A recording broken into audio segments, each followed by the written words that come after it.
Don't you hate it when you record a video and forget to turn your microphone on so nobody can hear a dang thing you said? Oh well, that just happened to me. So, yes, this is the TS304, as the video description says. And yeah, me and a couple other people have noticed kind of some blade wrap problems with it. And I have tried to sharpen that out a bit. It's hard to see without a before and after, and I don't really have another one, but I have taken it up quite a bit. But as you can see, I'm still getting some blade wrap right there. However, as you can see, my sharpening, it's not really super close to that barrel spacer all that much anymore. However, it still can, and that's due to kind of the stop pin up here, actually. It's perfectly fine with it up there, but you know, you also have the thumb studs for that. Now, down beneath here, you can see kind of by that mark, that's kind of where that hits. However, that is kind of a little bit at a slant, and that makes sense for kind of making that a flat spot for your finger to get up right behind the edge there.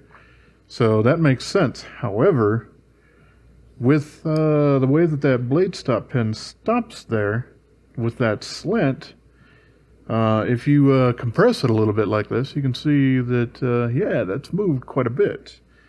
And you can push it past basically where that detent wants to be. As you can see here. So, essentially what that means is I've cleared the barrel spacer by quite a bit. However, closing the knife by doing something like that, or possibly even a little bit more violent or something like that, you can even hear that it's still actually hitting those barrel spacers.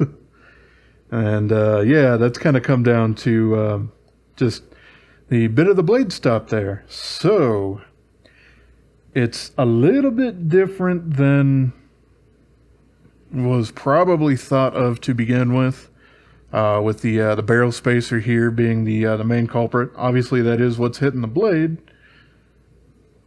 But I do think it was probably designed with a decent amount of tolerance in mind there for not getting there. I mean, I've obviously cleared it a bit more now, so it's not quite as close. But the fact that this blade stop pin doesn't actually cradle the blade, it allows it to slide and compress a little bit more than it's really designed to. You have a little bit more of a design flaw, something that you know, unless you really want to go drastic and get this thing down to a fairly needle point tip or whatever to really bring this back, you know, several millimeters, then yeah, this thing probably requires a bit of some modification, like probably like one of their up series kind of things where they fix and or change things around a little bit. So yeah, I mean, between that guy there with the blade wrap and the fact that we got some really pointy things at the end of the scale there, making a saber grip, which is pretty darn popular grip, really pointy and uncomfortable to use. It's kind of more designed for you to creep up on that and just get like a really rock solid kind of a grip on there. I probably got to say this isn't Mazwan Mokhtar's magnum opus of a design. There's some problems that really do need to be addressed with it. So I can't personally suggest that you guys go out and try to pick this one up until, you know, possibly they do rework this a little bit.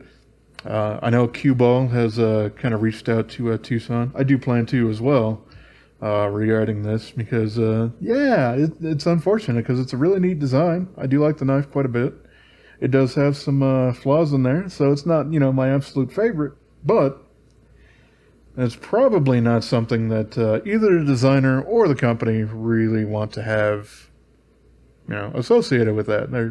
They're looking to make really high-end quality cutlery. So, all right. With that being said, I appreciate y'all for watching. Have yourself a wonderful rest of your day.